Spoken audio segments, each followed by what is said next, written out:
Dr. Marcus Webb had been tracking the Roosevelt elk migration patterns for 6 years when he first noticed the cairns. They appeared in October of 1996, 3 stacked river stones on a flat boulder near his observation blind. Deliberate, impossible to dismiss as natural arrangement. He photographed them, measured their dimensions, noted the lichen undisturbed on each stone's underside, and filed the observation in his field journal with a question mark. The Olympic Peninsula in late autumn was a cathedral of mist and moss, where Douglas firs rose 200 feet into fog that never fully burned away. Marcus had chosen this location for his long-term study precisely because of its remoteness. The Hoh rainforest received fewer than 50,000 visitors annually, and his research station lay 8 miles beyond the last marked trail.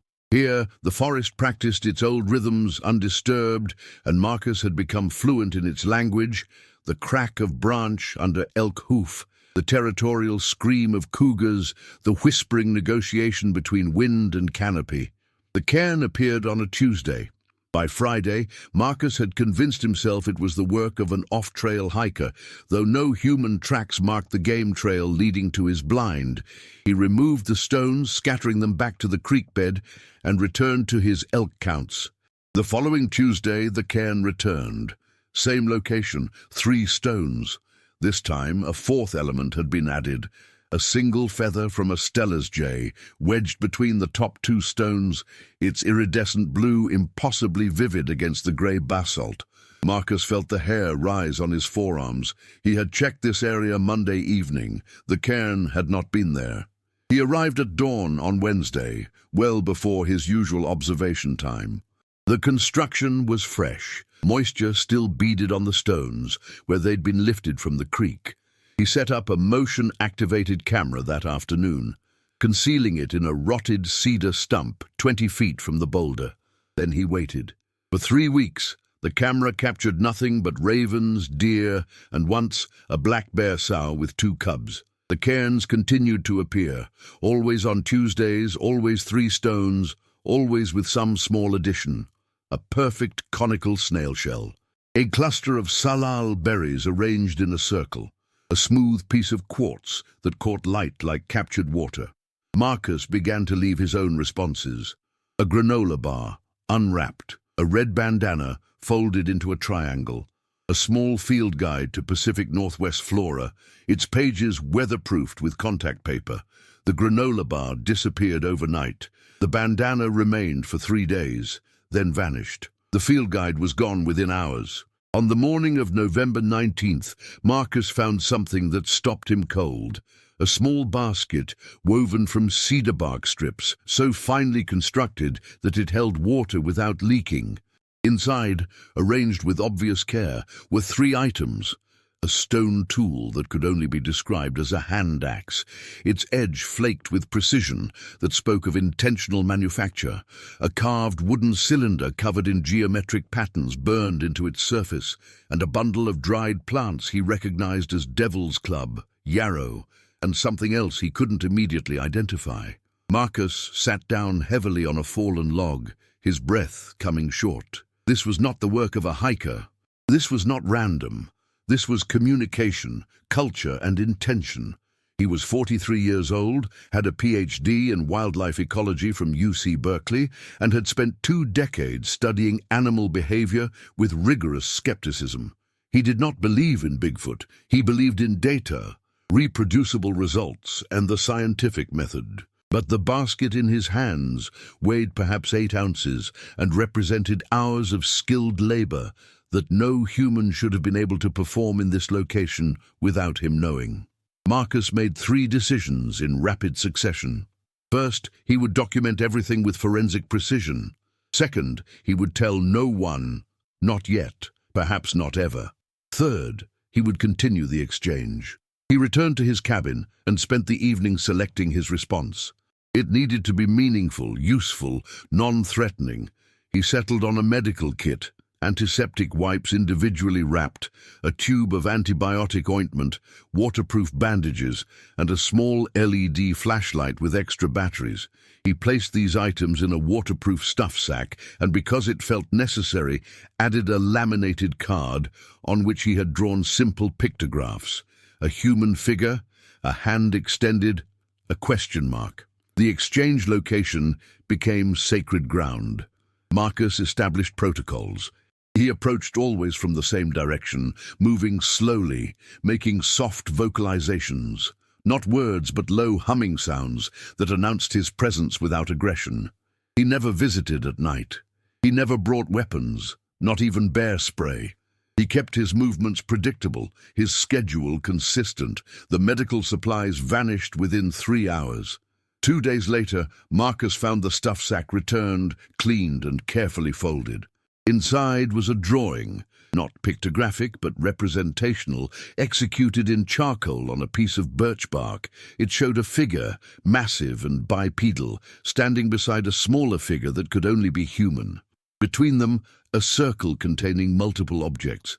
Above the circle, a simple symbol that Marcus interpreted as a question: continue. His hands trembled as he photographed the bark sheet from every angle, under natural light and flash, with scale reference and without. The draftsmanship was crude but effective, the proportions deliberately communicative. The larger figure had been drawn with care given to specific features: a sagittal crest, pronounced brow ridge, arms that hung past the knees. The artist understood anatomy. Marcus drew his own response on the back of the birch bark: yes. The next offering arrived with the first snow. Marcus found it just after dawn, on a December morning, when frost rimed every surface and his breath hung visible in the still air. The gift was pragmatic and profound: a complete winter survival kit assembled from forest materials. Fire starter made from birch bark and pitch, dried salmon smoked and wrapped in maple leaves, a thick mat woven from cedar boughs. And most striking, a crude map scratched into a flat piece of slate, showing the creek drainages, marked with symbols Marcus interpreted as safe shelter locations. He spent the afternoon analyzing each item. The salmon had been prepared with skill, deboned completely, the flesh dried to perfect preservation without over-smoking. The fire starter was superior to anything Marcus had purchased commercially.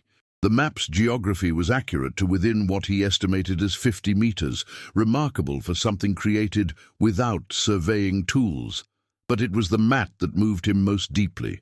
It represented hours of work, created for no purpose except gift-giving.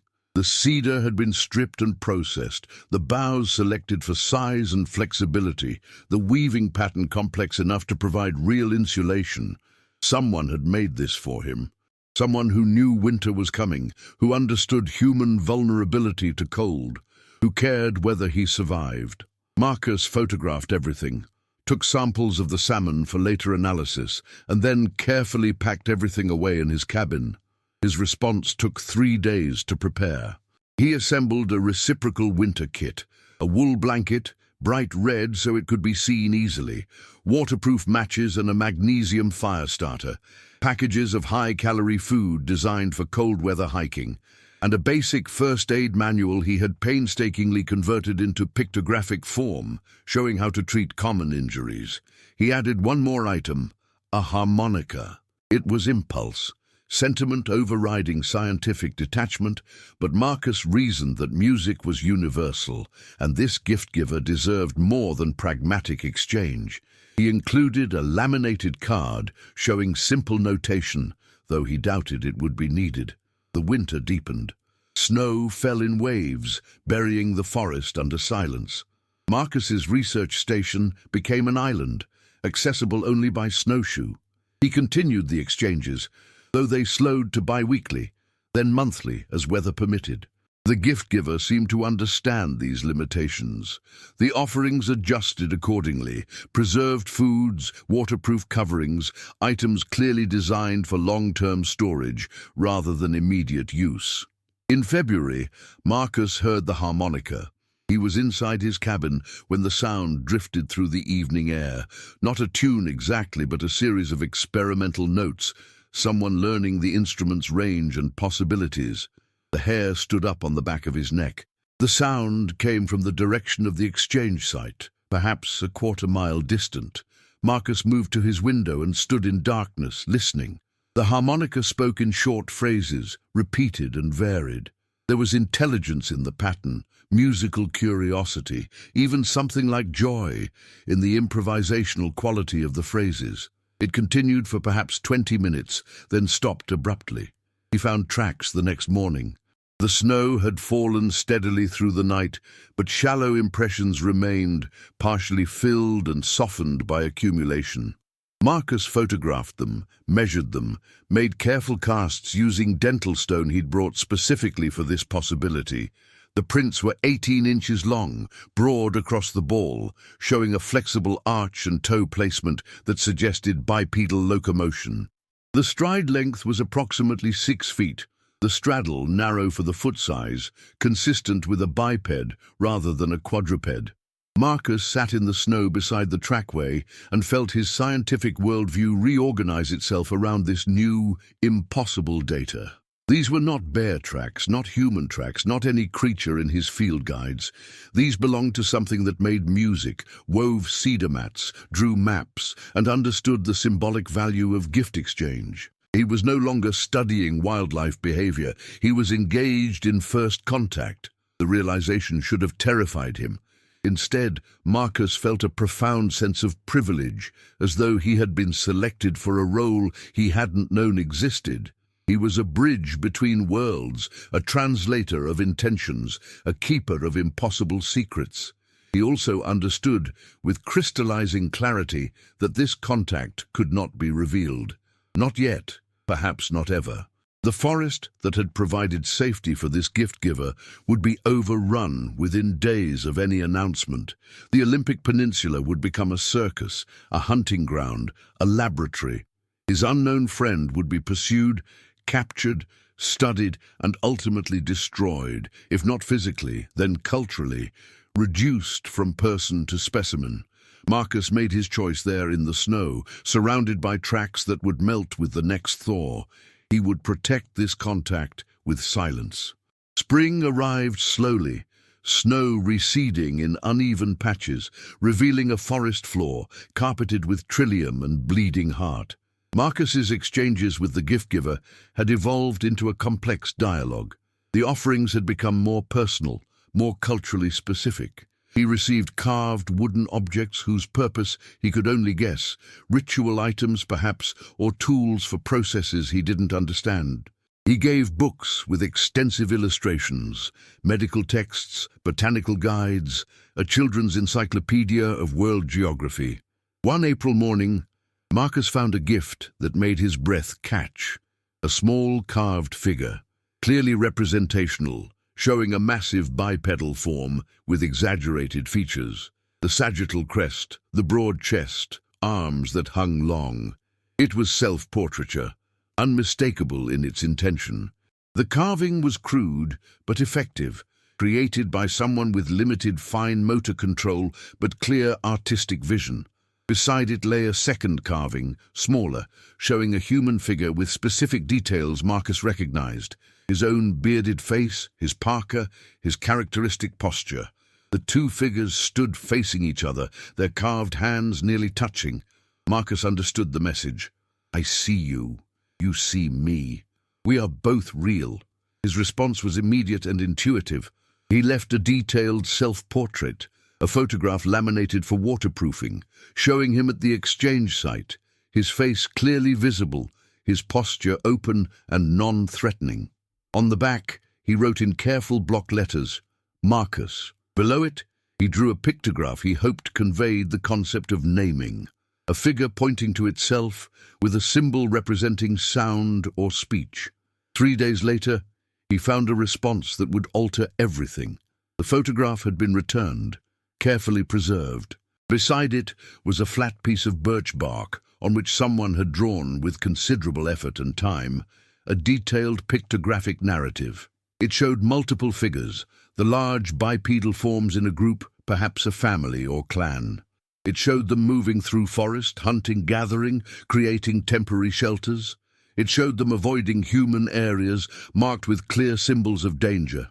And in one corner, isolated and outlined for emphasis, a single large figure approached a smaller human figure. Between them, the now familiar symbol for exchange, for gift-giving, for contact. Below this scene, drawn with obvious difficulty but unmistakable clarity, was a single pictograph, a mouth with wavy lines emerging, and beside it a symbol Marcus interpreted as negation or prohibition. A message, don't speak, don't tell. Marcus sat with the birch bark for an hour, tracing the drawings with his finger, understanding the trust implied in this revelation. His gift-giver was not alone. There were others. They had discussed this contact, debated it, accepted the risk, and they were asking Marcus to maintain silence. He drew his response carefully, a figure with hand over mouth, the symbol for prohibition, and then a heart, universal, he hoped, for commitment, promise, feeling.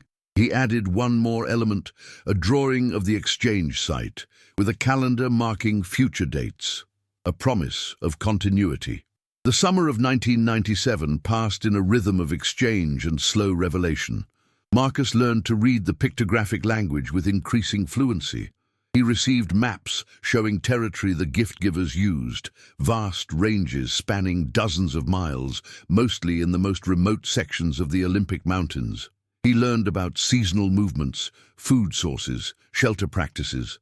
The information came in fragments, small lessons delivered over weeks and months, as though his unknown teacher was carefully calibrating how much to reveal. Marcus reciprocated by teaching through objects. He left illustrated guides to plant identification, medical information, simple machines and their principles. He left samples of modern materials, plastic, metal alloys, synthetic fabrics, with pictographic explanations of their properties. He was attempting to bridge a technological gap that might span thousands of years. In August, the gift-giver left something unprecedented, a tooth, massive and unmistakable, with a note drawn in now familiar pictographic style. The image showed a large figure in obvious distress, holding its jaw, a request for help. Marcus's pulse quickened. This was not gift exchange. This was a medical emergency and an extraordinary offer of trust. He prepared a response kit with trembling hands, powerful over-the-counter pain medication with dosage instructions converted to pictographs based on body weight estimates, antibiotic ointment, detailed drawings showing tooth anatomy and infection, and a carefully composed pictographic message, bring patient to exchange site. I can help. No danger. He included his medical credentials, his veterinary certifications, every document that might convey competence and safety. Then he added a crucial element, a calendar marking the next full moon, 3 weeks away, with a specific time, midnight, when he could work without risk of unexpected hikers. Marcus spent those 3 weeks in a state of controlled panic and manic preparation. He assembled a field surgery kit, local anesthetics, surgical tools sterilized and re-sterilized, broad-spectrum antibiotics, pain medications in dosages he calculated for an individual potentially weighing 600, 800 pounds.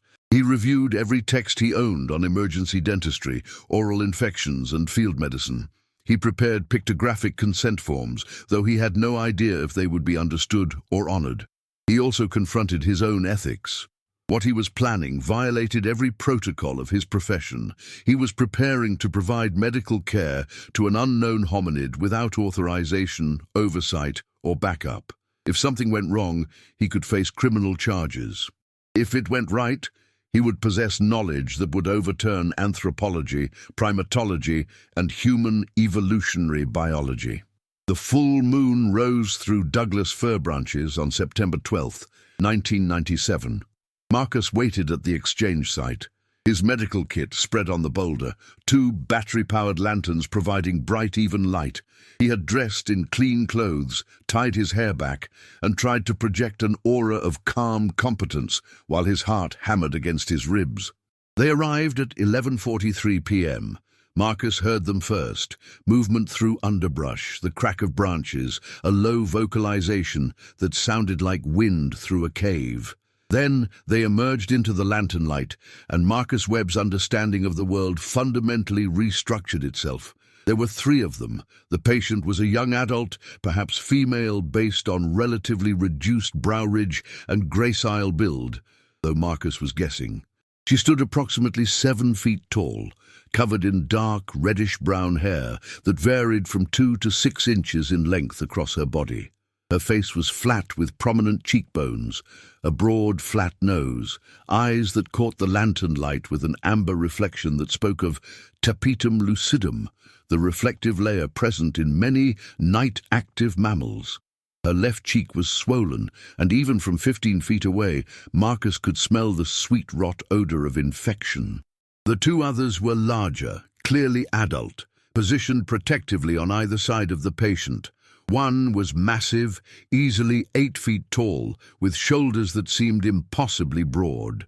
The other was slightly smaller, but more graceful in movement, with longer head hair that suggested possible sexual dimorphism. Marcus stood slowly, keeping his hands visible, and spoke in the low, calm voice he used with frightened animals. "I'm Marcus. I want to help. No danger. I promise." He pointed to himself, then gestured invitation to the patient, then mimed dental examination, showing his own teeth, touching his own jaw carefully. The three conferred in low vocalizations, not language as Marcus understood it, but complex communication involving pitch variation, duration, and something like tonal quality. The patient took a step forward. The largest figure made a sharp sound, and she stopped. Marcus understood the hesitation. He was asking for impossible trust, that this young female approach a strange predator species and allow it to touch her, to put instruments in her mouth, to administer unknown substances. Every instinct they possessed must be screaming at them to flee. He sat down, making himself smaller, less threatening. Then he removed his medical gloves and held up his bare hands, showing vulnerability. He took the bottle of pain medication and, in a gesture he hoped conveyed empathy, took a single pill himself, swallowing it visibly. The patient watched this, her amber eyes unblinking. Then she made a decision. She stepped forward, knelt in front of Marcus, and opened her mouth. The infected tooth was a third molar, lower left, with a cavity that had abscessed through to the root. Marcus could see the swelling in the gingival tissue, the purulent discharge, the inflammation that had spread to lymph nodes visible beneath the jaw. The patient, he began thinking of her as Ember, for the amber color of her reflected eyes, sat with remarkable stillness despite obvious pain. Marcus worked by lantern light, using a combination of veterinary techniques and human dentistry adapted for a mouth that was larger than human, but with similar basic architecture. The tooth structure was more robust than modern human teeth, the enamel thicker, but the underlying biology was cousin similar enough that his tools and medications should work. He showed Ember each instrument before using it, miming its purpose. The dental mirror, the explorer probe, the anesthetic syringe.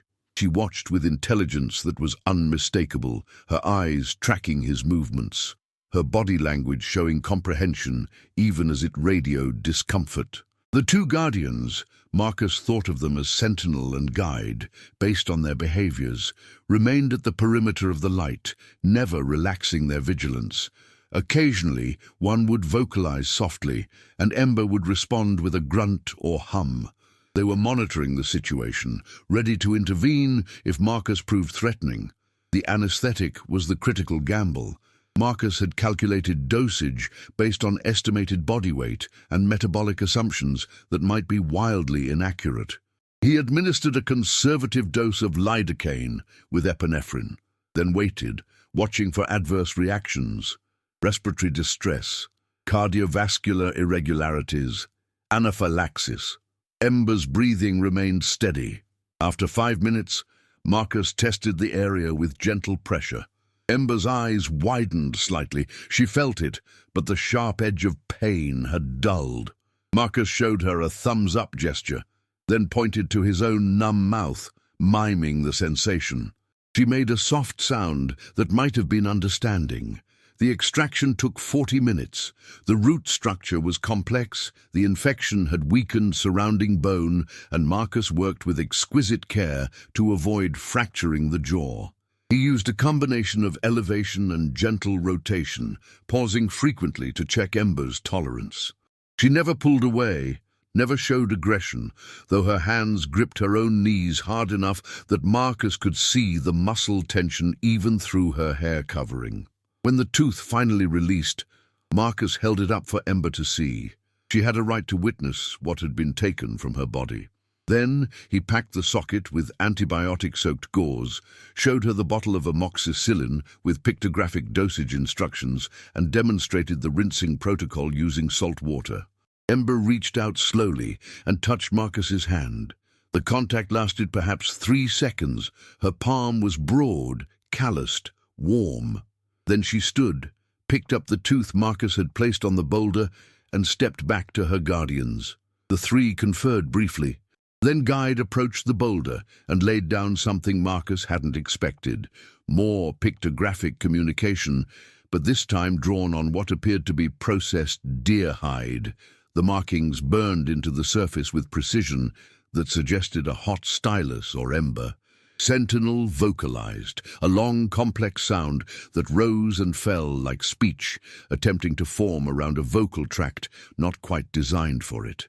Marcus had the sudden, overwhelming impression of someone trying to speak through water, fighting against anatomy to make sound into meaning. Then they were gone, melting into forest darkness with barely a sound. Marcus sat in the lantern light for another hour, examining what Guide had left. The hide showed a detailed map, marking a valley Marcus recognized from his own surveys, a remote drainage accessible only by game trails, surrounded by near vertical ridges. A symbol he now recognized as shelter was drawn at the valley's narrow end. Below the map, a pictograph sequence. The large figures, a human figure, the symbol for exchange, and what Marcus interpreted as invitation. They were showing him where they lived. They were offering deeper contact. Marcus returned to his cabin as dawn grayed the eastern sky, his mind racing through implications and impossibilities. He had just performed dentistry on a creature science insisted didn't exist. He had been touched by a member of a species unknown to biology, had been trusted with vulnerability, had been invited into a hidden world. He also recognized the enormous responsibility this trust entailed. Every choice he made now could lead to protection or exposure, preservation or destruction. The weight of it settled on his shoulders like physical pressure. He spent the next 3 days preparing for the visit to their valley. He assembled gifts that emphasized non-aggression and usefulness, more medical supplies, multiple blankets, a manual crank emergency radio, illustrated guides to edible and medicinal plants with Pacific Northwest specificity. He packed his camera with multiple lenses, extra batteries, and a commitment to ask before photographing, though he had no idea how to request permission pictographically. He also prepared documentation to be hidden and protected, detailed field notes, photographs of the exchange site and gifts, casts of the tracks, samples of hair he'd found on branches near the exchange site. He created a protocol document explaining everything, sealed it in waterproof containers, and buried them in 3 separate locations with GPS coordinates encrypted in his personal files. If something happened to him, if he disappeared or died in the forest, there would be evidence, not for publication, not yet, but for eventual verification when the time became right, if it ever did. The hike to the valley took 6 hours, following game trails and creek beds, moving through old-growth forest that seemed to predate human observation. Marcus traveled light, carrying only his gift pack, camera, and basic survival gear. He moved slowly, making soft vocalizations, announcing his presence to any watchers. The valley was everything the map promised, a narrow glacial cut perhaps 2 miles long, sheltered by ridges that would block it from casual aerial observation, with a creek running its length and abundant salmon runs visible even from the entrance. The forest here was pristine old growth, with cedar and hemlock forming a canopy so dense that the understory grew dim even at midday. Marcus found the shelter at the valley's terminal end, where the creek emerged from a cave system cut into basalt cliffs. The entrance was partially concealed by a rockfall that appeared natural, but showed signs of deliberate arrangement.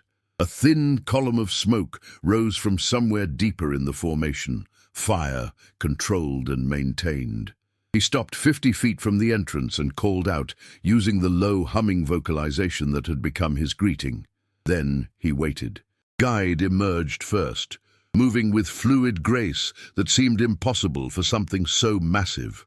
In daylight, Marcus could see details the night had obscured, the auburn highlights in the dark brown hair, the precise control of facial expression, the way the eyes tracked his movements with unmistakable assessment and intelligence.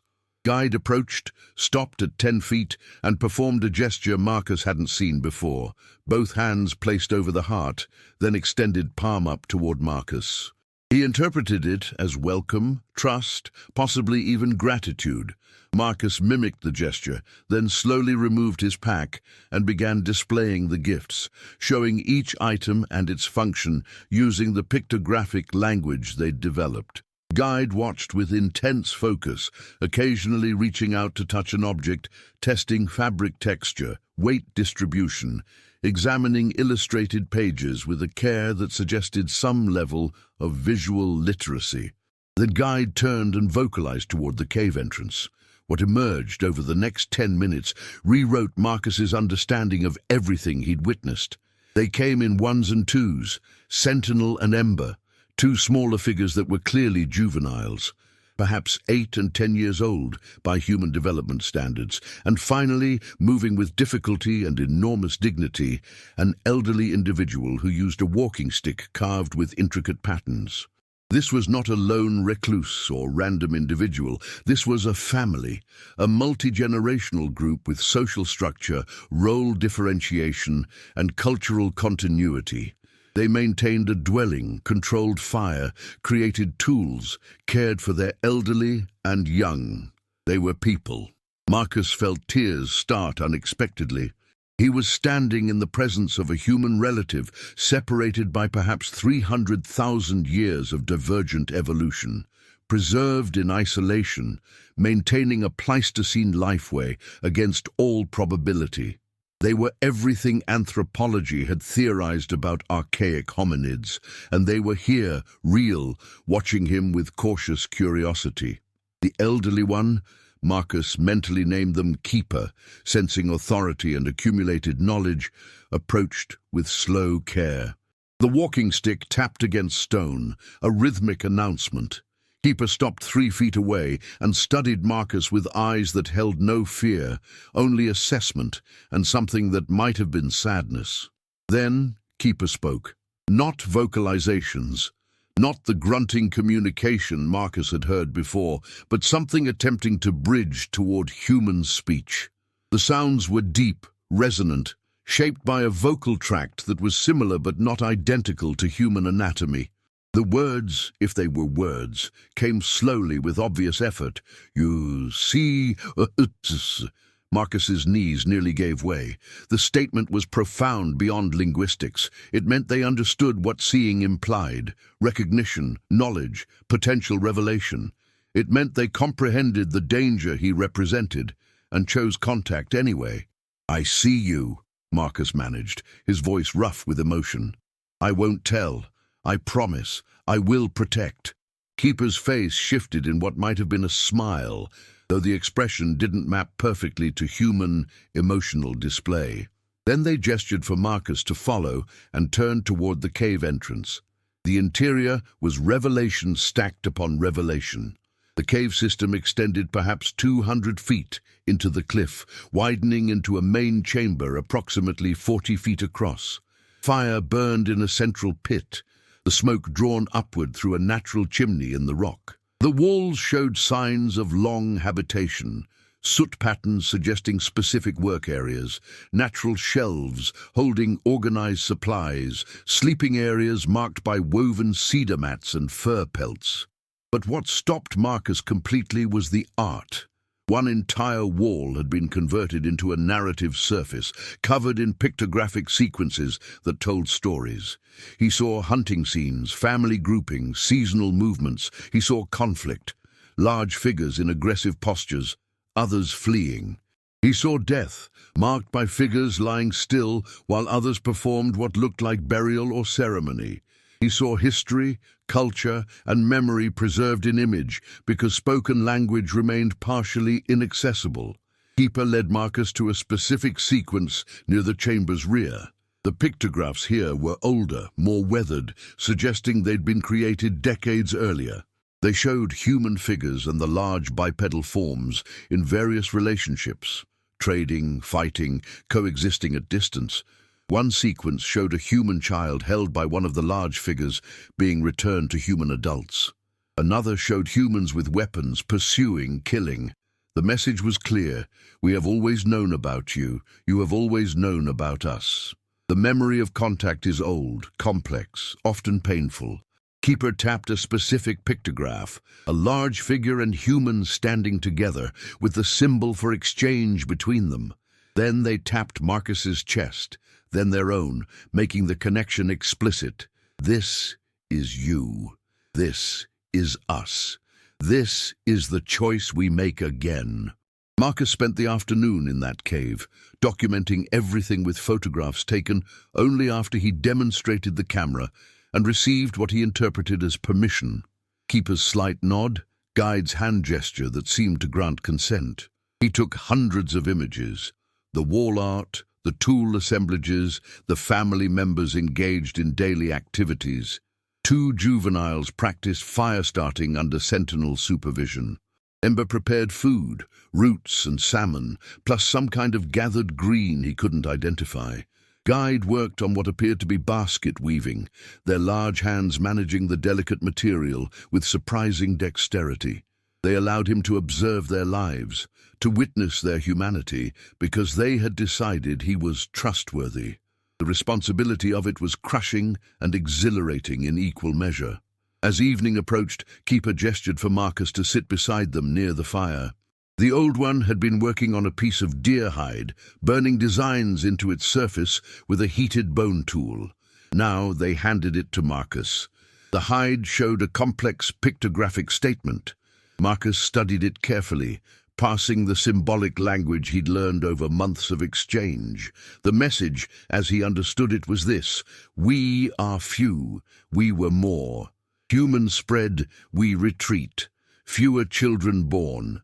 Hard to find mates outside family. We know we are ending, but we choose to be remembered. We choose you to remember us. The weight of it settled into Marcus's chest like a stone. They were showing him their extinction in real time, explaining demographic collapse with heartbreaking clarity. Small population, genetic bottleneck, reproductive isolation, all the factors that spelled inevitable ending for a species. He looked at Keeper's aged face, at the family members moving around the fire, at the juveniles who might be among the last of their kind. What was he supposed to do with this knowledge? How could he help without destroying the very privacy that protected them? Marcus drew his response slowly on a blank section of hide Keeper provided. He drew a fortress symbol, surrounded by trees, with the large figures safe inside. He drew himself standing at the perimeter, facing outward, positioned between the fortress and a crowd of human figures. A guardian, a keeper of secrets.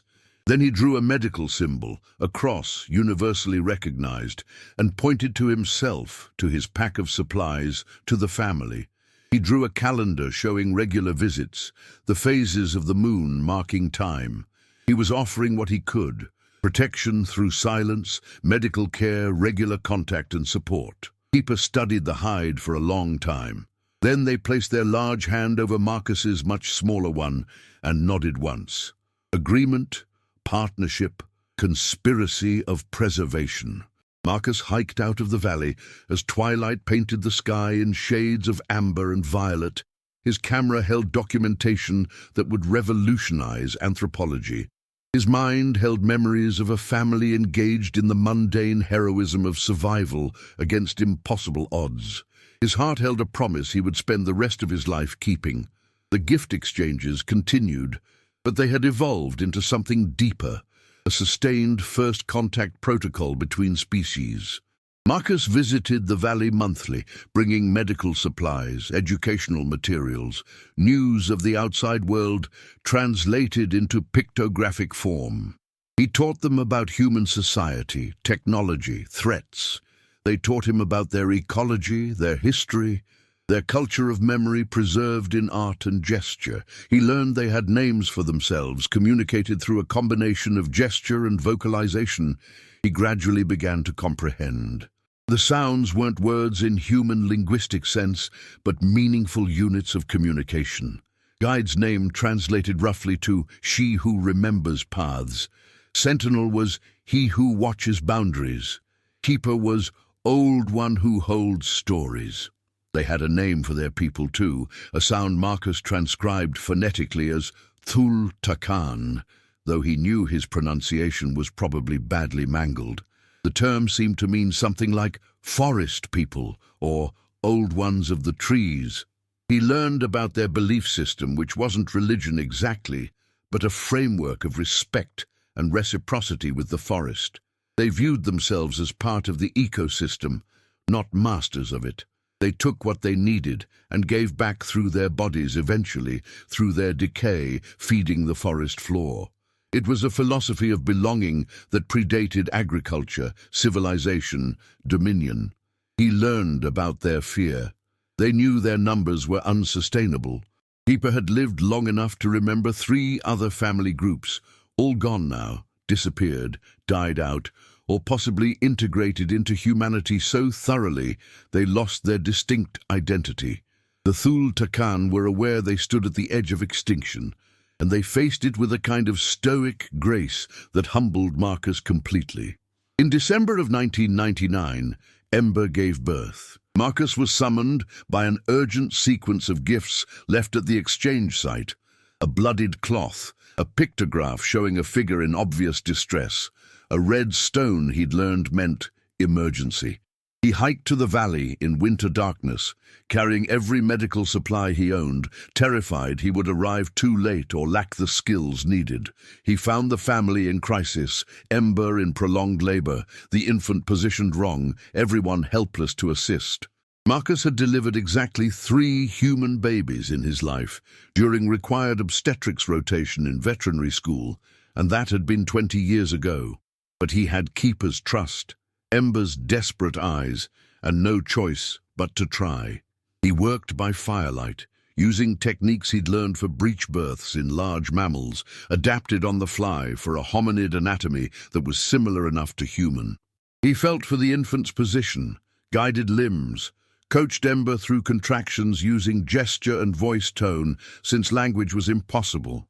The infant emerged after 2 hours, small and not breathing. Marcus cleared fluid, stimulated respiration, rubbed the tiny chest until finally, a weak cry pierced the cave's atmosphere. He placed the newborn, covered in vernix and blood and possibility, onto Ember's chest, and watched a mother bond with her child across hundreds of thousands of years of evolutionary separation. The infant was male, incredibly small by Thul Takan standards, perhaps 6 pounds, with delicate features and a full head of dark hair. Ember held him with a tenderness that transcended species, making the soft vocalizations mammals use to comfort their young. Sentinel approached Marcus afterward and performed a gesture that was unmistakably ceremonial. Both hands placed on Marcus's shoulders, forehead pressed briefly to Marcus's forehead. The touch lasted perhaps 10 seconds. When Sentinel pulled back, Marcus saw something in those amber eyes that might have been respect or gratitude, or the acknowledgement of permanent bond. They named the infant New Light Through Trees, and Marcus became something he'd never anticipated. Godfather to a member of an unknown species, bound by bonds of trust that existed outside human law, human language, human society. The new millennium arrived with celebration in human cities and quiet continuation in the valley. Marcus documented everything, his field notes growing into volumes stored in encrypted files and waterproof containers hidden throughout the Olympic Peninsula.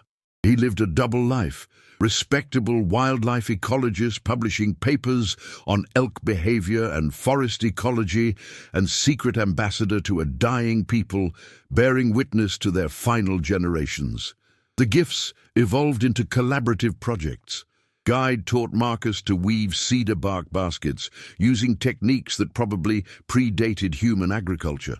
Marcus taught the juveniles basic first aid, using dolls and pictographic guides.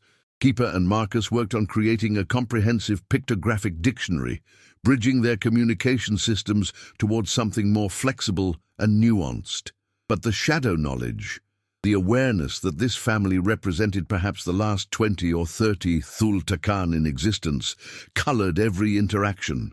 Marcus began documenting with archival intent, knowing that eventually these records would be all that remained. He photographed every tool, every artwork, every individual. He collected genetic samples with permission, hair, carefully preserved in silica gel, with chain of custody documentation. He recorded their vocalizations, their gestural language, everything that constituted their culture. He was building an archive for a people who would die in silence, known only to him, protected by his secrecy, until revealing them could do no harm, because there would be nothing left to harm. It was the loneliest knowledge Marcus had ever carried. In the spring of 2002, Keeper fell ill. The decline was rapid: weakness, loss of appetite, a cough that rattled in the deep chest. Marcus hiked to the valley with antibiotics, steroids, every medication he could rationalize deploying.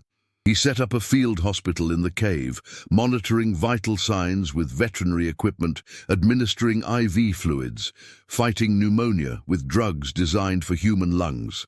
Keeper died on an April morning, with the family gathered close, and Marcus holding one massive hand, feeling the final breath leave the ancient body. They had lived perhaps 70 years. Marcus's best guess based on physical condition and Keeper's own gestural indication of age. They had seen their world shrink, their people diminish, their way of life become untenable. They had chosen in their final years to trust one human with the truth of their existence. The family buried Keeper on a ridge overlooking the valley, in a grave lined with cedar boughs and covered with stones. They placed Keeper's walking stick upright at the head, driven deep into earth. They vocalized together, a sound that was more music than speech, a keening that carried loss and honor in equal measure. Marcus stood with them and mourned a person he had known for less than 5 years, but who had changed him more completely than anyone else in his life. He mourned the loss of irreplaceable knowledge, of a living link to human prehistory, of a friend who existed outside every category his species recognized. That evening, Guide approached Marcus with something wrapped in deer hide. Inside was Keeper's collection of pictographic histories, dozens of hide sheets representing perhaps 40 years of careful documentation. The stories of the Thul Takan, preserved in art because their vocal anatomy denied them written language. Guide pressed the bundle into Marcus's hands and made the gesture they developed for protect and remember. The message was clear. You are Keeper now. You hold our memory. Don't let us vanish completely, Marcus promised. What else could he do? The years after Keeper's death brought accelerating change. New light through trees grew from infant to toddler to child, bright and curious, learning the ways of the forest from his parents and the surviving elders. Marcus documented the child's development obsessively, aware that he might be observing the last juvenile Thul Takan ever born. But the family was struggling. The 2 juveniles, now adolescents Marcus thought of as Swift and Watcher, showed signs of reproductive maturity, but mating between siblings carried risks both knew without needing genetic education. The population needed outside genetic input, and there was nowhere to find it. Marcus researched genetic rescue techniques, wondering if technology could offer solutions. Could genetic material be preserved? Could future cloning technology save what behavioral adaptation couldn't? But every scenario required revelation, laboratory involvement, institutional infrastructure, all things that would doom the Thultakan to specimen status.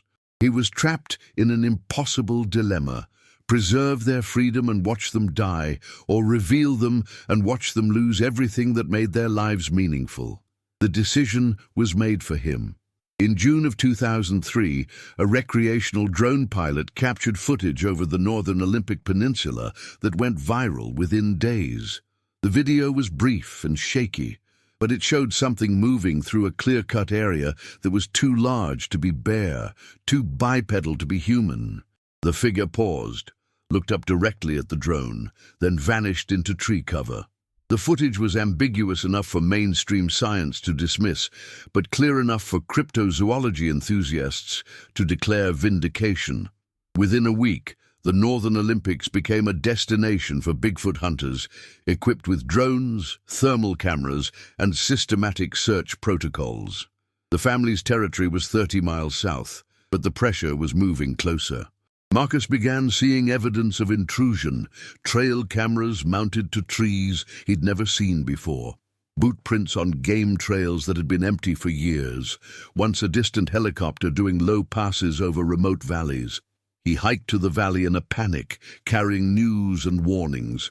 Using their pictographic system, he explained about the drone, the video, the incoming hunters. He showed them photographs he'd found online of thermal imaging cameras, motion detectors, the technology being deployed to find them. The family understood immediately. Sentinel and Guide conferred in their complex vocalization system, then presented Marcus with a map. They were planning to move, retreating deeper into the mountains, to a valley even more remote, accessible only by routes that would be impassable to most humans. But there was a problem. Ember was pregnant again. Moving her would be dangerous, possibly fatal. They needed to wait until after the birth, but waiting meant exposure risk. Marcus made a decision that would haunt him. He began a misinformation campaign. He drove to the Northern Olympic search area and planted false evidence, fabricated tracks using modified wooden feet that produced prints suggestive, but ultimately wrong in subtle ways that experts would eventually detect. He left hair samples from black bear in locations hunters were sure to find. He called in false sightings to local authorities, sending search efforts in wrong directions. He was deliberately salting the field with bad data, ensuring that serious researchers would eventually dismiss the entire region as contaminated by hoaxes. It worked. Within 2 months, the scientific community's interest evaporated, and most amateur hunters moved on to other locations. But Marcus knew he'd just bought time, not safety. The technology would keep improving. The search area would expand. Eventually, someone would get lucky. Ember's second infant was born in September, a female Marcus never got to name. The birth went well initially, but within hours, the infant showed signs of respiratory distress. Marcus tried everything: positioning, stimulation, even infant CPR adapted for Thultakan anatomy. Nothing worked. The infant died before she was 6 hours old, never having drawn a full breath. The grief was devastating. Ember held the tiny body and vocalized a sound Marcus had never heard before. A keening that wasn't quite human, but communicated loss in a language older than words. The family performed burial rites on the ridge, beside Keeper's grave, placing the infant in the earth with cedar boughs and carved wooden toys that would never be used. Marcus went back to his cabin and wept for an hour, then wrote the most detailed medical report he'd ever produced, documenting every aspect of the infant's brief life and death. If he couldn't save them, he could at least ensure their biology was recorded, their medical challenges understood by whatever future scientists might eventually gain access to his archives. The move to the deeper valley happened in November, executed with military precision. Marcus helped carry supplies, his inferior human endurance taxed by the brutal terrain. The new location was more secure, but also more isolated, harder for hunters to reach, but also harder for Marcus to visit regularly. The exchanges adapted to new geography. Marcus established supply caches at intervals along the access route, stocking them with medical supplies, preserved foods, educational materials. He could only make the full journey every 6 to 8 weeks, rather than the monthly visits he'd maintained at the old valley. The family was becoming more isolated, more vulnerable, more dependent on Marcus as their sole connection to the outside world. And Marcus was 50 years old, feeling his age in his joints and wind, aware that his own mortality clock was ticking. What would happen to them when he could no longer make the journey? When he died and his knowledge died with him, he needed a succession plan. But who could he trust? Who would believe him without physical proof? And how could he provide proof without betraying the location he'd spent a decade protecting? In 2004, Marcus began writing a comprehensive document, the Thule Takan Protocols, a guide for future contact. It included everything: the pictographic dictionary, medical information, behavioral notes, cultural observations, ethical guidelines for interaction. He included GPS coordinates encrypted with a cipher key he planned to leave with his lawyer, accessible only after his death. He included high-resolution photographs, hair samples with documented chain of custody, dental casts, audio recordings. He was creating a time capsule of first contact designed to be opened when he could no longer serve as guardian. But he also included something else, a strongly worded recommendation that the Thule Takan's location never be revealed publicly, that any future contact serve only to provide medical and support services in absolute secrecy, that the species be allowed to die with dignity rather than live in captivity. He was pre-writing their eulogy while they still lived, and the irony of it was bitter. Christmas of 2005 brought a gift that broke Marcus's heart. He arrived at the hidden valley to find the family preparing a ceremony. Swift had died. An accident during a hunting attempt, a fall from a cliff while pursuing elk. The young adult was being mourned with the same rituals that had honored Keeper, the ridge grave site now holding 3 cairns. The Thule Takan population had dropped to 6: Sentinel, Guide, Ember, Watcher, New Light, now 5 years old, and one other elder, Marcus, had known only briefly. 6 individuals of a species that had probably once numbered in the thousands, maybe tens of thousands. Guide gave Marcus a gift that visit, a carefully carved wooden figure showing a human and Thule Takan standing together, hands clasped. On the base, burned into the wood with painstaking effort, were human letters Guide had learned from Marcus's teaching, FRNDS, friends. They considered him friend, despite everything separating them, despite the species gap, the cognitive differences, the fact that his kind had driven their kind to extinction's edge. They chose friendship. Marcus kept that carving beside his bed for the rest of his life. In 2007, disaster struck from an unexpected direction.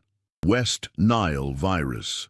The mosquito-borne illness had been spreading through North American wildlife for years, but the Olympic Peninsula's cool climate had mostly protected the region.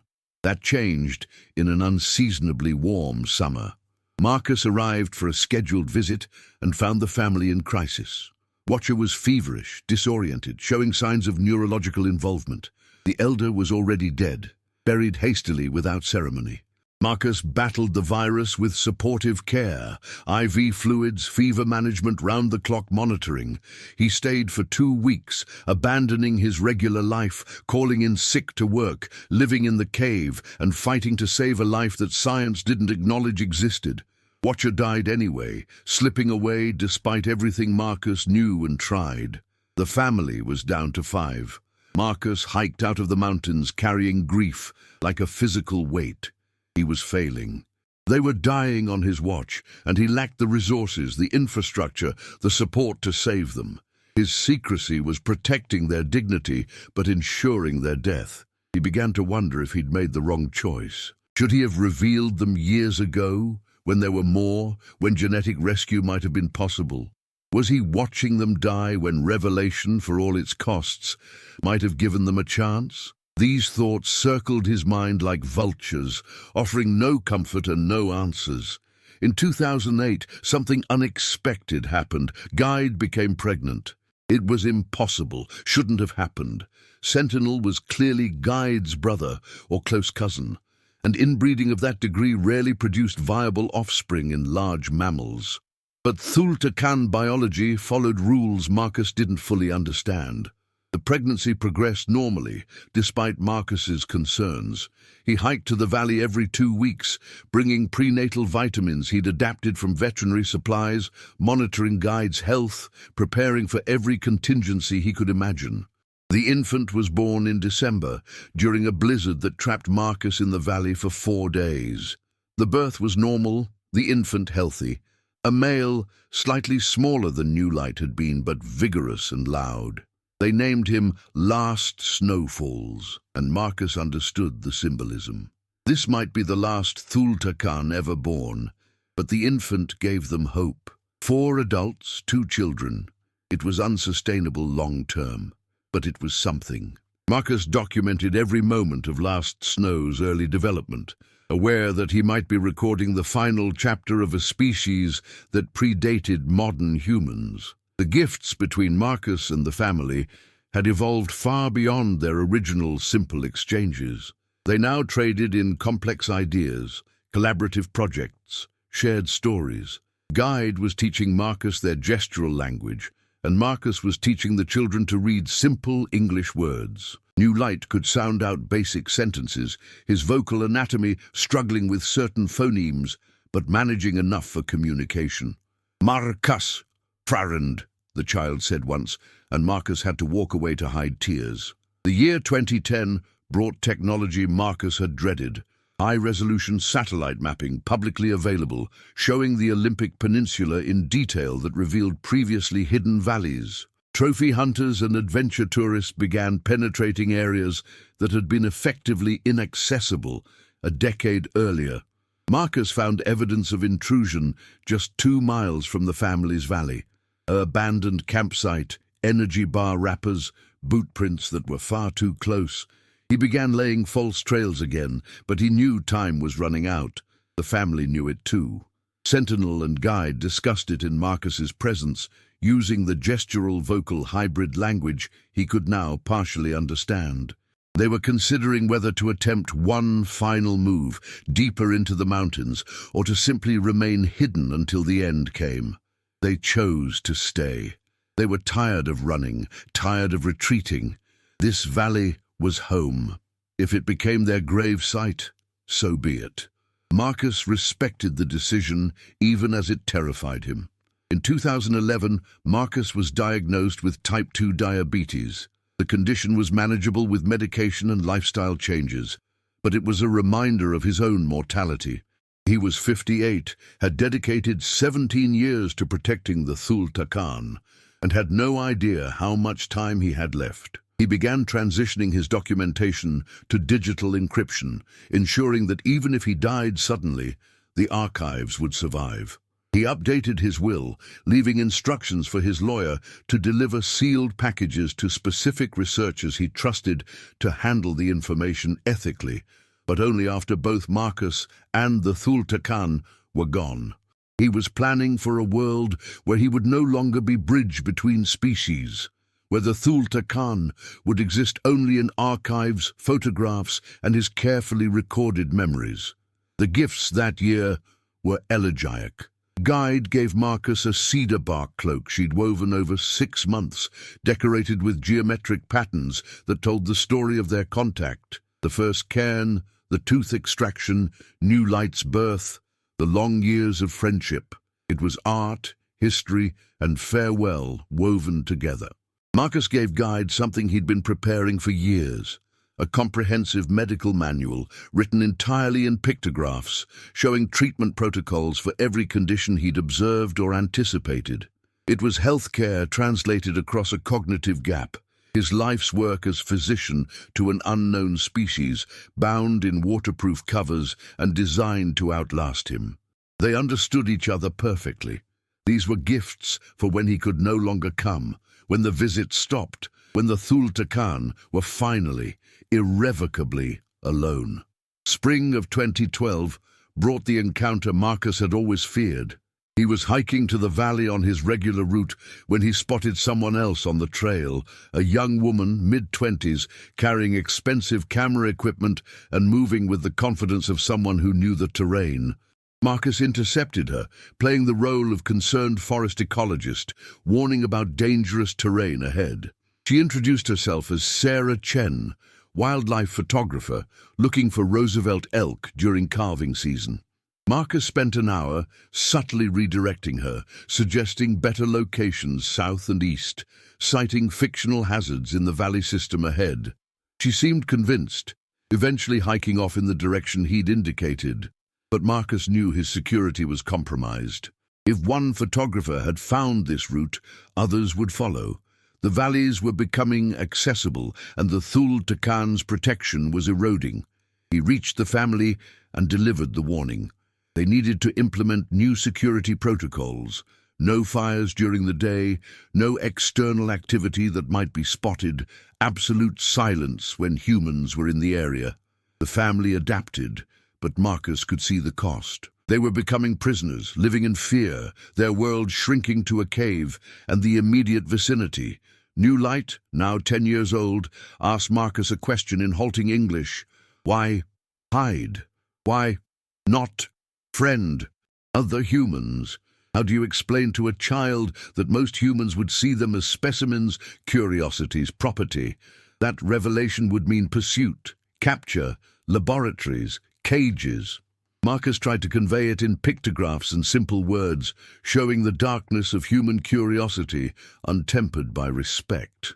New Light seemed to understand, and the sadness in those amber eyes was ancient and undeserved. By 2014, Marcus was 61 and feeling every year. His knees protested the mountain hiking. His wind wasn't what it had been. His diabetes required constant management. He'd also retired from his official position, giving him more freedom to focus on the family, but also less institutional cover for his absences. The visits became harder. Some months he could only make it to the outer supply caches, leaving goods but unable to complete the full journey. Guide and Sentinel began meeting him at intermediate points, a compromise that reduced Marcus's burden but increased their exposure risk. Last Snow was growing. 5 years old now, bright and active, learning the skills his parents taught. New Light was entering adolescence, his body beginning to show adult proportions, his independence growing. But there was no future for either of them, not really. No mates, no next generation, no possibility beyond simple survival.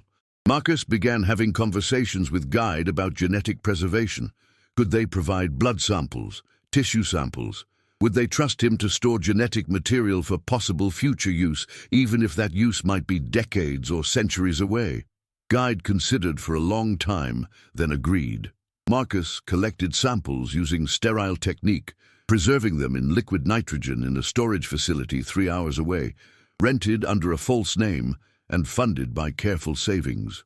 If the Thul Takan went extinct, at least their DNA would survive. Maybe someday, when ethics and technology aligned, something could be done. It was slim hope, but Marcus clung to it. The summer of 2015 brought crisis. Sentinel injured himself during a hunt. A torn anterior cruciate ligament, debilitatingly painful and mobility limiting. Marcus performed field surgery in the cave, reconstructing the ligament using techniques adapted from veterinary orthopedics. The recovery took months, during which Sentinel was nearly immobile, dependent on family care. Marcus made more frequent visits, carrying pain medications and supplies, teaching Guide and Ember to perform physical therapy exercises that would rehabilitate the joint. Sentinel survived, eventually regained most function, but the injury marked another decline. They were aging, accumulating injuries that would have been treatable in human society, but were potentially fatal in the wild. The family was dying slowly, one setback at a time. In early 2016, Marcus received a message that stopped his heart. He arrived at a supply cache to find it disturbed, clearly opened by someone other than the family. Beside it, someone had left a note written in the blocky letters. "I know what you're doing. They should be protected properly. Call me." A phone number followed. Marcus spent 3 days in paralyzing indecision. Who had found the cache? How much did they know? Was this blackmail, threat, or genuine offer of help? He finally made the call, using a burner phone from a distant town. The voice that answered belonged to Sarah Chen, the wildlife photographer he'd redirected 4 years earlier. "Dr. Webb," she said calmly, "I've known about your friends for 2 years. I've never approached, never photographed them, never told anyone. But you're getting older, and they need more help than one person can provide. We should talk." They met in a diner 3 hours from the mountains, in a town where neither was known. Sarah explained. She doubled back after their first encounter, curious about what Marcus was protecting so carefully. She'd eventually glimpsed Guide at a distance, understood immediately what she was seeing, and made the same decision Marcus had made 17 years earlier, to protect through silence. She'd been monitoring from a distance, documenting but never interfering, watching Marcus's aging and the family's decline. She was offering partnership, succession, a way to ensure the Thulta Khan would have support after Marcus could no longer provide it. Marcus studied her across the table. 32 years old, no family obligations, independently wealthy from a documentary film that had gone unexpectedly viral, trained in wilderness medicine, and most importantly, willing to dedicate her life to protecting a secret that would die with her. He made a decision that he prayed wasn't a mistake. There are protocols, rules. They have to approve you. If they don't, you walk away forever. Agreed? Agreed, Sarah said without hesitation. The introduction happened over 3 visits, carefully staged. First, Sarah left gifts at the exchange site, demonstrating her knowledge and respect. Then Marcus brought photographs of her, introducing the concept of a new contact. Finally, he brought Sarah to the valley perimeter, allowing the family to observe her from hiding for a full day. Guide was the one who ultimately made contact, stepping from tree cover to study Sarah with intense focus. The 2 women faced each other across a divide of species, evolution, and trust. Then Guide performed the gesture Marcus had first seen 17 years ago. Hands over heart, then extended palm up. Welcome. Sarah Chen became the second human guardian to the Thulta Khan, and Marcus felt a weight lift he hadn't realized he'd been carrying. He wasn't alone anymore. The knowledge wouldn't die with him. The family would have support beyond his failing body. The 3 of them, Marcus, Sarah, and the Thulta Khan family, developed new protocols.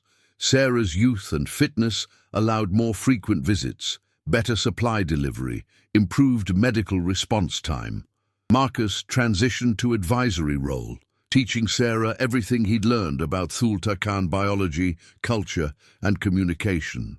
He also began writing his final document, a comprehensive ethnography of a species that had no official name, had never been catalogued, would leave no fossil trail except what Marcus and Sarah carefully preserved. It was anthropology practiced in secret, for an audience that wouldn't exist until long after its subjects had disappeared. In 2017, Marcus suffered a mild heart attack. He survived, recovered, but the message was clear. His time was limited. He intensified Sarah's training, transferring knowledge with desperate urgency. She needed to understand everything: the medical protocols, the communication systems, the ethical frameworks that governed every interaction. She was a quick study, bringing fresh perspective and ideas Marcus's tired mind hadn't conceived. She established better supply networks, created more sophisticated encryption for their documentation, even began learning the gestural language with a fluency that exceeded Marcus's decades of practice. The Thulta Khan accepted her fully, giving her the same trust they'd given Marcus. New Light, now 15 and the closest thing to Marcus's godson, called her Saira, with the same affection he showed Marcus. The gifts between species had become familial exchanges. Birthdays, or approximations based on estimated birth dates, were celebrated with special items. Seasonal celebrations were shared, blending human and Thultakan traditions into something entirely new. They were creating a hybrid culture that existed nowhere else, known to no one else, practiced in secret against the world's indifference. In 2018, tragedy struck again. Ember died, suddenly and without warning. An aneurysm, Marcus guessed from the symptoms, rupturing in her brain and killing her before anyone could respond. She was perhaps 45 years old, middle-aged by Thultakan standards, and her death reduced the population to 5. The family grieved with rituals Marcus and Sarah now understood intimately.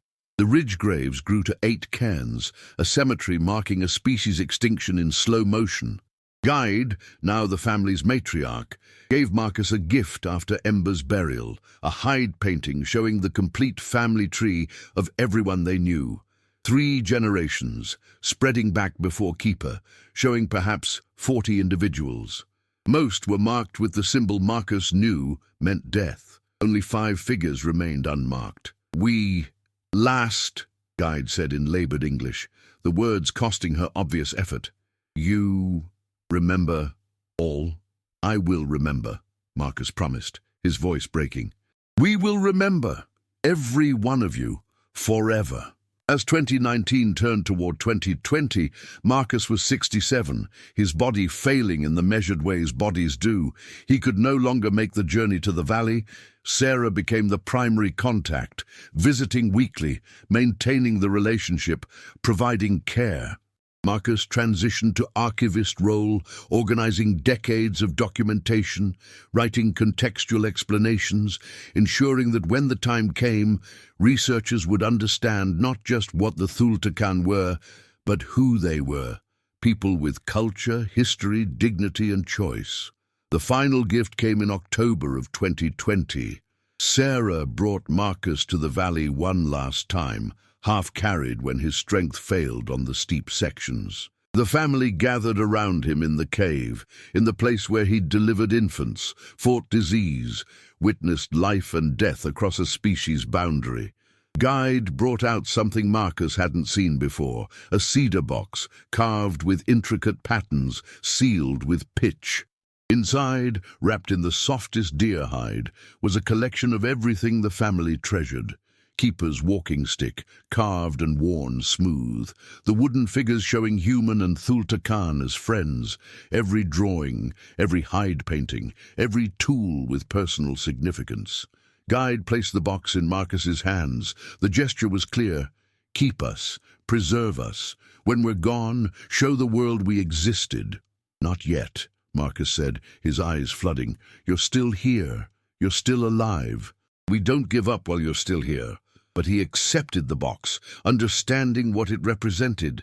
It was their museum, their memorial, their plea to be remembered as more than myth. The goodbyes took hours. Each family member approached Marcus. Sentinel, Guide, New Light, now a young adult, Last Snow on the edge of adolescence. They touched him, performed gestures of respect and affection, vocalized their complex language that Marcus could now partly translate. They were saying, "Thank you, friend. Remember us." Sarah walked Marcus out of the mountains as evening fell, both of them crying openly. They were witnesses to an ending they were powerless to prevent, guardians to a people who were slipping away despite everything they'd sacrificed to help.